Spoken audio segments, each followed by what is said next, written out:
নমস্কাৰ বন্ধু বান্ধৱীসকল, মই মীনাক্ষীয়ে মোৰ চেনেল থিংছ আই লাইকৰ অন্য এটি ভিডিঅ'লৈ আপোনালোক সকলোকে স্বাগতম জনাইছোঁ।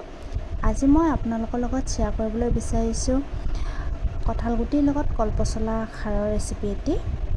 আহকচোন চাওঁ মই কেনেকৈ বনালোঁ তাকে দেখুৱাওঁ। এয়া ধুই কাটি লোৱা কলপচলা, এয়া ক'লা সৰিয়হ, এয়া কাটি লোৱা কঁঠাল গুটি, এয়া কেইফুটামান নহৰু, আদা, তেজপাত, এয়া কাটি লোৱা পিঁয়াজ, জলকীয়া আৰু এয়া হৈছে ৰেচিপিটোৰ মেইন ইনগ্ৰিডিয়েণ্ট কলাখাৰ। আহকচোন এতিয়া আমি ৰেচিপিটো আৰম্ভ কৰোঁ।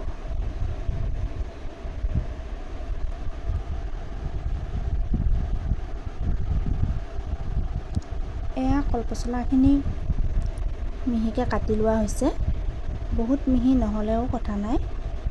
আৰু এয়া কেৰাহীত তেল গৰম হ'বলৈ দিছোঁ, যিহেতু খাৰ দিয়া হ'ব সেয়েহে তেলৰ পৰিমাণ কমকৈ দিছোঁ। আৰু এয়া ক'লা সৰিয়হখিনি দি ফুটিবলৈ দিয়া হৈছে। এতিয়া ইয়াত তেজপাত দি ঢাকোনখন লগাই দিম। ঢাকোন লগাই দিলে সৰিয়হখিনি ছিটিকি নপৰে। এতিয়া তাত পিঁয়াজ দি অলপ দেৰি ৰঙচুৱা হোৱালৈকে ভাজি থাকিম।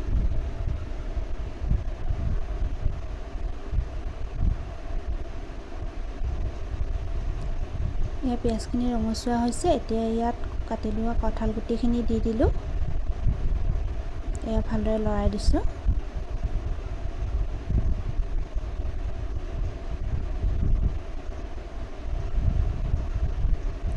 এতিয়া ইয়াত সামান্য পৰিমাণে হালধি দি দিলোঁ।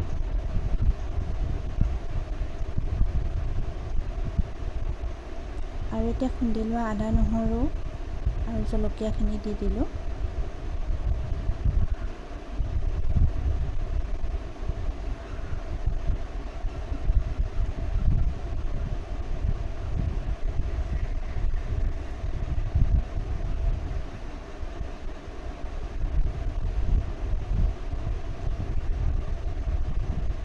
এতিয়া ইয়াত কাটি লোৱা কলপচলাখিনি দি ভালদৰে লৰাই দিলোঁ।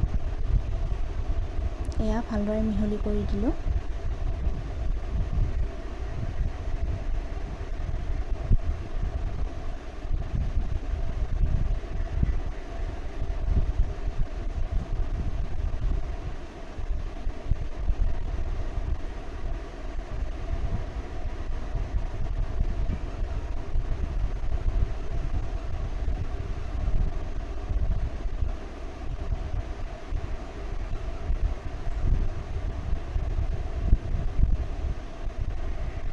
এতিয়া ইয়াত সোৱাদ অনুযায়ী নিমখ দি দিলোঁ।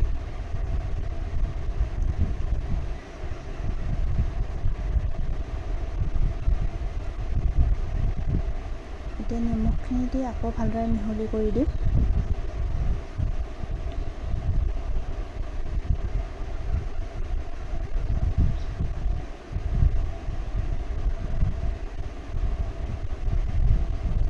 এতিয়া ঢাকোন লগাই ইয়াক কিছু দেৰিলৈ সিজিবলৈ দিম। কিছু দেৰি ভজাৰ পিছত এয়া ঢাকন আঁতৰোৱাৰ পিছত পচলাখিনিয়ে ৰং সলনি কৰিছে।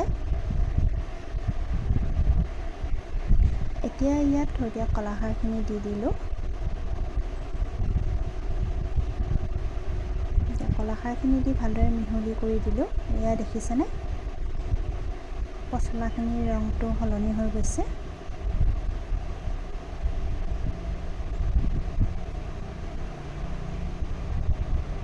এতিয়া ইয়াত অলপমান গৰম পানী দি দিলোঁ।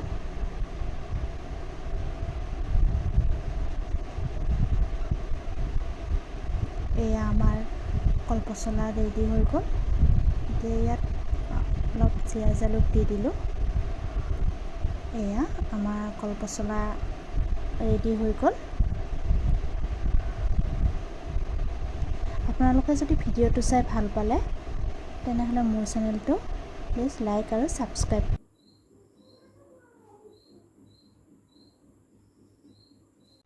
কৰি দিব। ধন্যবাদ।